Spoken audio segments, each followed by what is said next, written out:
students, today in the general knowledge session we were going to study the 4 chapters of GK, and the previous session we have studied the other 4 chapters. The first chapter is unique animals, the second chapter is unique trees, the third chapter is more than just stories, and the fourth chapter which we have studied already is traveling tales. So today the other 4 chapters which we will going to study is, the first chapter is robotics, which is on page number 35.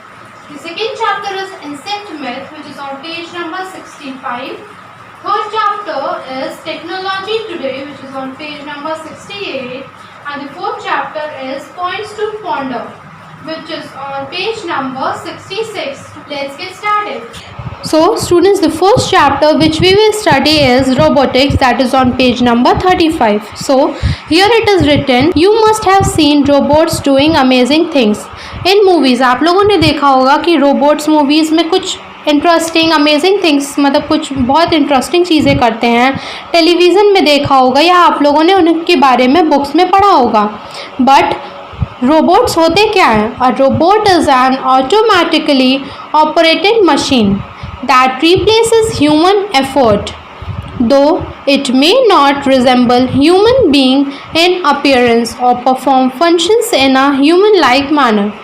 Robots क्या है? Robot एक automatically operated machine है जिनको किस लिए invent किया गया? ताकि वो ह्यूमन एफर्ट्स को कर सके. मींस जो काम ह्यूमंस करते हैं उनको कर सके. कुछ चीज़ें होती हैं जो जिससे ह्यूमन बीइंग का वर्क ईजी हो जाता है उनकी मदद से, बट वो एज ए ह्यूमन बीइंग नहीं दिख सकते. They are only meant for the human help. वो ह्यूमन की हेल्प्स के लिए बने हुए हैं.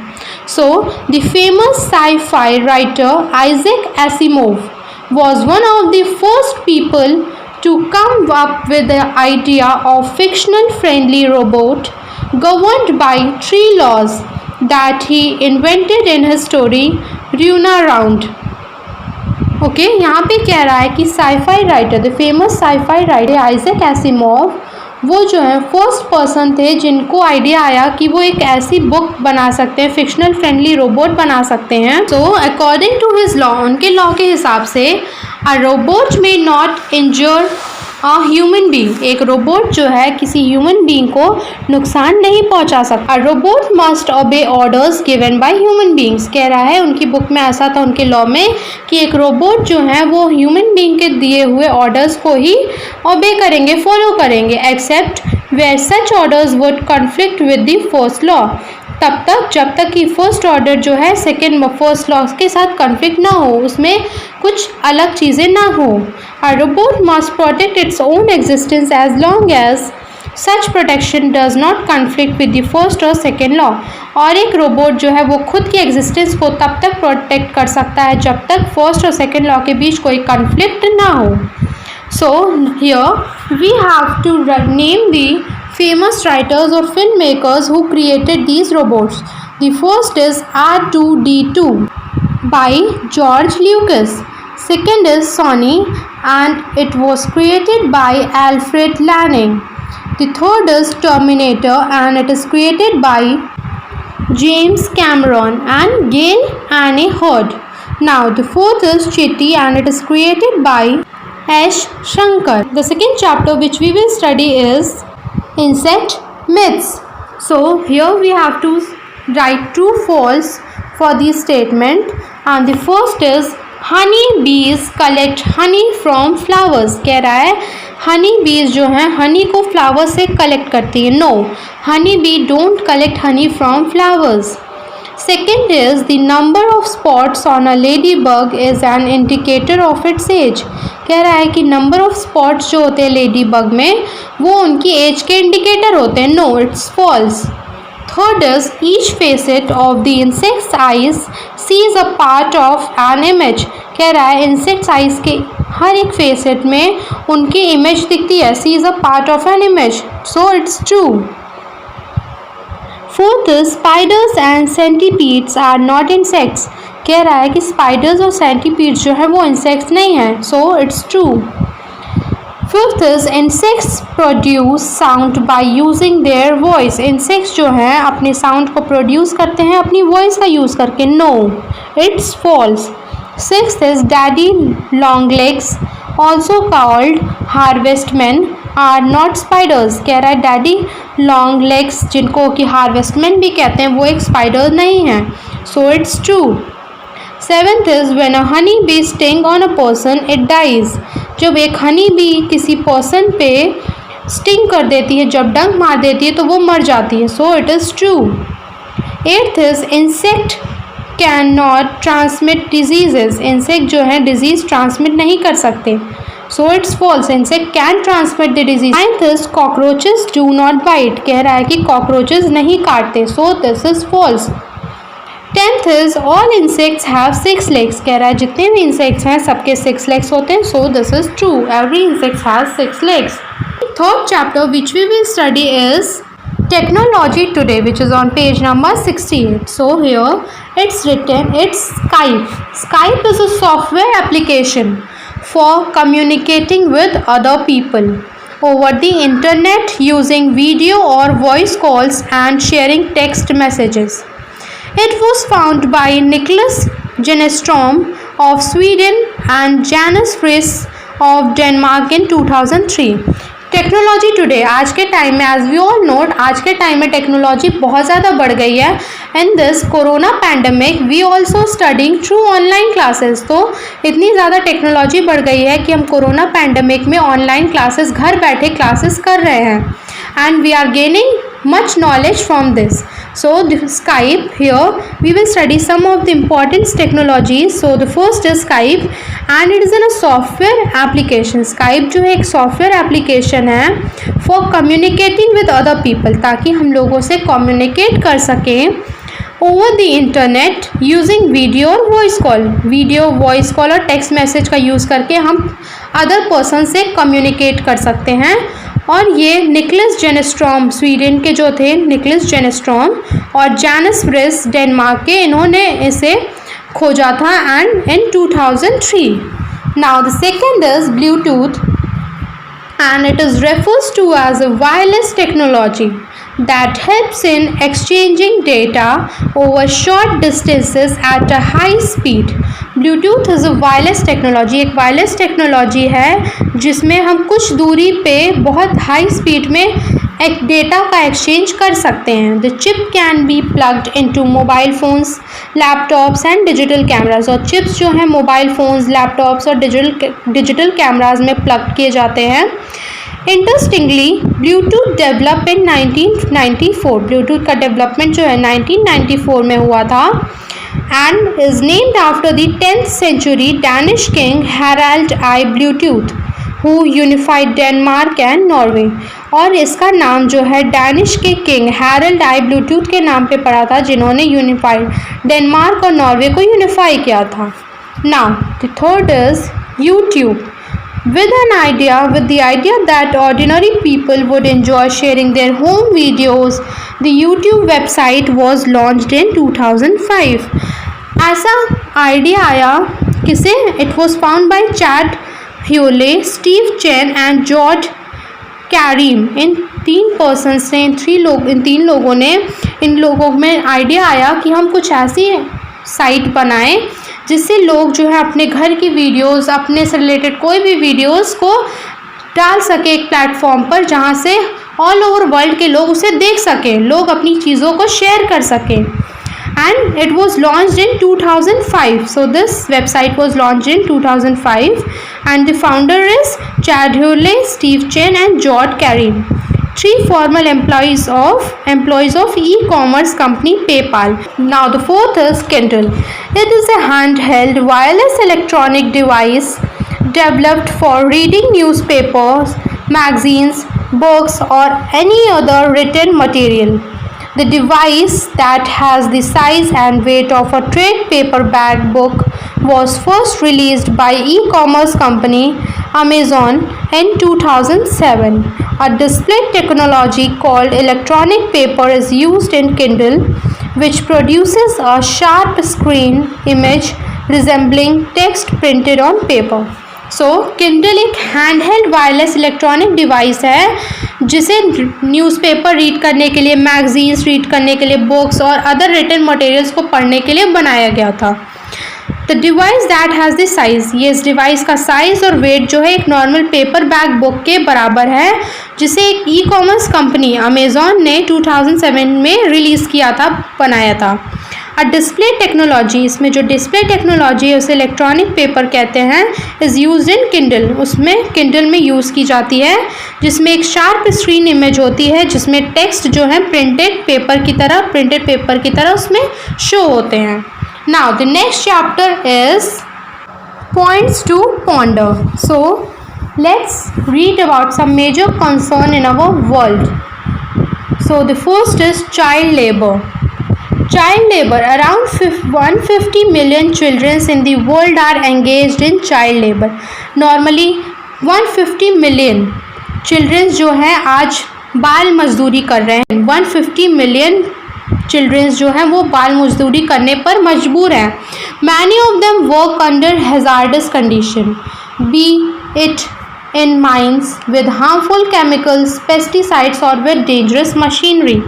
उनमें से बहुत ज़्यादा ऐसे हैं जिनको हजार्डस कंडीशन में, बहुत ज़्यादा हार्ड कंडीशन में उन्हें वर्क करना पड़ता है, जैसे कोल माइंस हो गई, किसी भी चीज़ की माइन हो गई, हार्मफुल केमिकल्स के बीच में उन्हें वर्क करने पड़ते हैं, पेस्टिसाइड्स हो गए, डेंजरस मशीनरी वर्क्स हो गए, उन्हें करने पड़ते हैं, बाल मजदूरी करनी पड़ती है। And because for their livelihood, उन्हें ये अपने ज़िंदा रहने के लिए, अपने खाने के लिए उन्हें ये करना पड़ता है।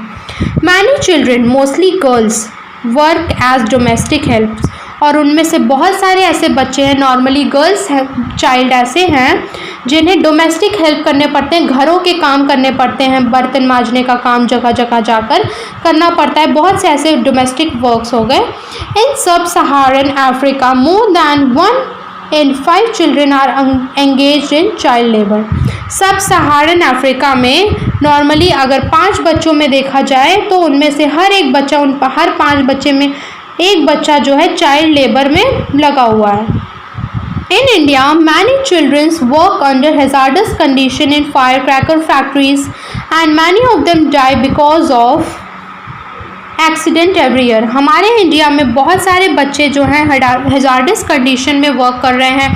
फायर क्रैकर फैक्ट्रीज़ हो गई, केमिकल फैक्ट्रीज़ हो गई, मशीनरी फैक्ट्रीज़ हो गई, और इनमें से बहुत सारे बच्चे इन कंडीशंस के कारण, इन वर्क्स के कारण उनकी डेथ भी हो जाती है। Why do you think these children are forced to work? आपको क्या लगता है कि इन बच्चों को क्यों काम करना पड़ता है? Perhaps the single most significant reason is poverty. सबसे मेन रीज़न है poverty. Poverty means गरीबी। उनको अपनी गरीबी के कारण ये वर्क करने पड़ते हैं। Poor families need extra income. जो गरीब परिवार होते हैं उनको एक्स्ट्रा इनकम की ज़रूरत पड़ती है ताकि वो अपनी लाइवलीहुड को अच्छा कर सकें। So the child is sent to work instead of being sent to school. इसलिए उन बच्चों को स्कूल भेजने की जगह उनसे काम कराया जाता है, बाल मजदूरी कराई जाती है। You can imagine how much hard work they do.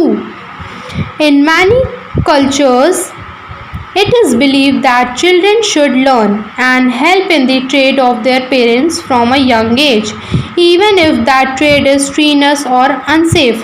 बहुत से ऐसे कल्चर्स हैं जहाँ पे ये माना जाता है कि बच्चा यंग एज से ही अपने पेरेंट्स के साथ ये चीज़ें सीखना शुरू कर दे। मतलब जो भी वो उनके पेरेंट्स काम करते हैं, जो भी अनसेफ वर्क्स हैं, जो भी हार्ड वर्क्स हैं, किसी फैक्ट्री में हैं, उनको बचपन से ही वो चीज़ें सिखाई जाती हैं। माना जाता है कि वो बचपन से ही चीज़ें सीखें, चाहे वो हार्डेस्ट वर्क हो, चाहे वो उनके लिए अनसेफ ही क्यों ना हो। Tenting the Taj, one of the most recognised and famous landmarks of the world, the Taj Mahal has mesmerized visitors for centuries with its beauty. However, its gleaming white walls are becoming yellow under the effect of pollution from nearby factories and workshops.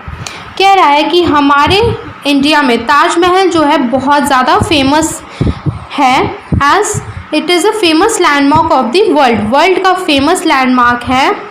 Visitors, पूरे world से visitors आते रहते हैं हमारे ताजमहल को देखने के लिए, क्योंकि उसकी सदियों से इसकी सुंदरता की बहुत ज़्यादा बातें चलती आ रही हैं। But it's gleaming white walls, जो चमकदार वाइट उस हैं, वो पोल्यूशन के कारण वो येलोइश कलर में हो रही हैं, वो डल हो रही हैं। ठीक है, जो पत्थर से बने हुए संगमरमर के पत्थरों से बनी हुई ये जो दीवारें हैं वाइट कलर की, पॉल्यूशन के कारण, फैक्ट्रियों के धुओं के कारण जो है ये खराब हो रही हैं।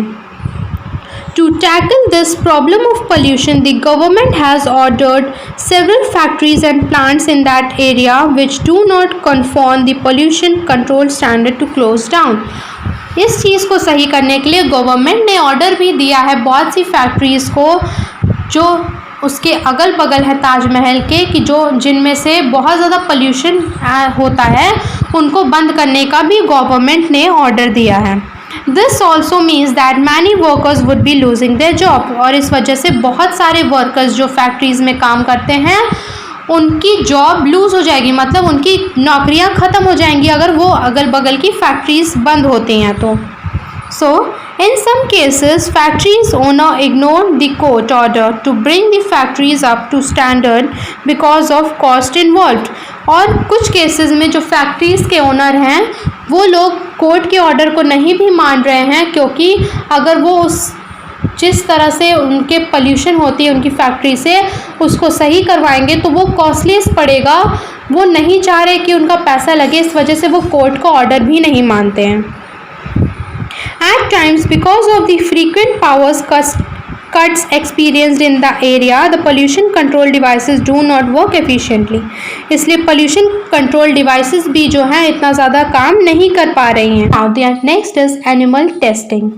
Animal testing, though heavily regulated, is very much a part of medical research today.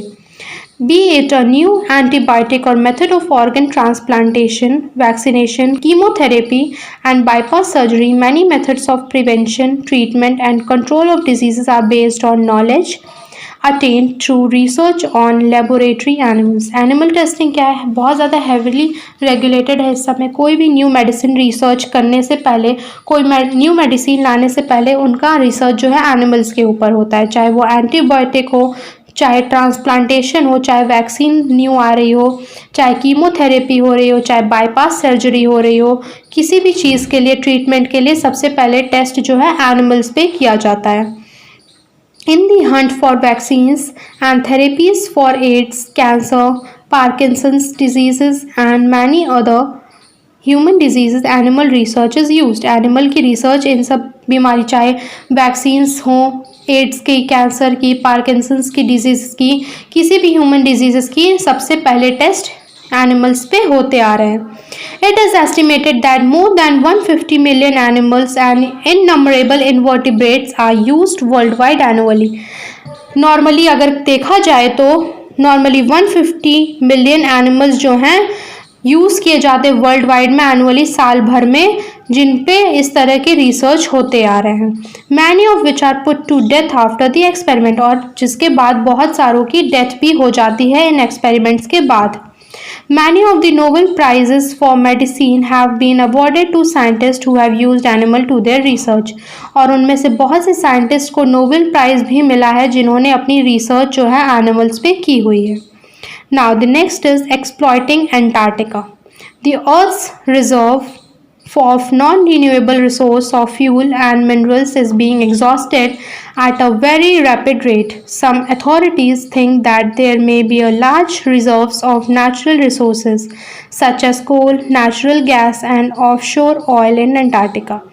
Earth's reserve जो non-renewable resources की हैं, fuels हो गए, मिनरल्स हो गए, एग्जॉस्ट हो रहे हैं, बहुत ज़्यादा तेज़ी से ये ख़त्म हो रहे हैं, because they need a lots and lots of time to make. मतलब फ्यूल्स को, मिनरल्स जो है नेचुरल हैं, ठीक है, वो प्रकृति से मिलते हैं, जो कि एक बार ख़त्म हो गए तो हमें दोबारा नहीं मिलेंगे, और फ्यूल्स भी हैं जिनको बनने में बहुत हज़ारों करोड़ों साल लग जाते हैं। Today the continents faces N uncertain future.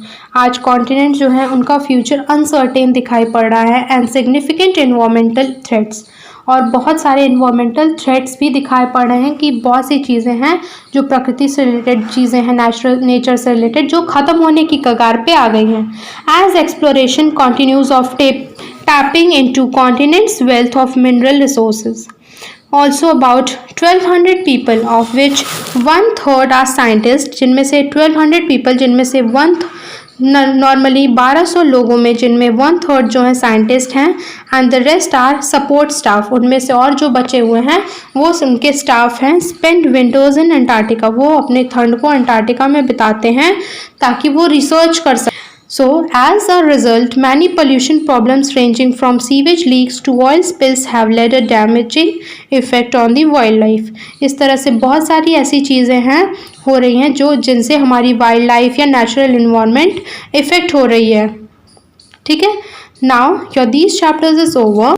Your homework is you have to do the chapter on a science track which is on page number 48, and the next chapter is story time. In this chapter you have to read the story which is on page number 37. Okay, thank you.